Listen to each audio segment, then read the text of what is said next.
Solar ഒരു സൗജന്യ പദ്ധതിയാണെന്ന് നാം കേട്ടിട്ടുണ്ട്. എന്തുകൊണ്ടാണ് സൗജന്യ പദ്ധതി എന്ന് പറയുന്നത് നോക്കാം.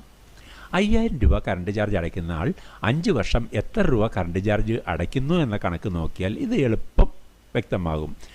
ഈ കണക്ക് പ്രകാരം 2 മാസത്തേക്ക് 5000 രൂപ, 1 വർഷത്തേക്ക് 30,000 രൂപ, 5 വർഷത്തേക്ക് 1,00,000 രൂപ കറണ്ട് ചാർജ് ഇനത്തിൽ പാഴായി പോകുന്നു. ഈ തുക കൊണ്ടാണ് സൗജന്യമായി സോളാർ സ്ഥാപിക്കുന്നത്. ഈ കറണ്ട് ചാർജ് തുക എങ്ങനെ ഒഴിവാക്കാം?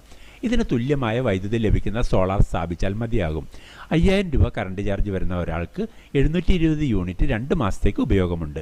2 മാസം 720 യൂണിറ്റ് ലഭിക്കുന്നതിന് 3 kilo watt on grid solar വെച്ചാൽ മതിയാകും. അതായത് ഒരു യൂണിറ്റിന് 7 രൂപ എന്ന നിരക്കിൽ 720 യൂണിറ്റിന് 5000 രൂപ എനർജി ചാർജ് വരുന്നു. ഓൺ ഗ്രിഡ് സോളാർ 1 കിലോ വാട്ടിൽ നിന്നും ഒരു മാസം 120 യൂണിറ്റ് വൈദ്യുതി ലഭിക്കുന്നു. അപ്പോൾ 3 കിലോ വാട്ടിൽ നിന്നും ഒരു മാസം 360 യൂണിറ്റ് വരുന്നു. Current bill 2 മാസത്തേക്കായതിനാൽ 2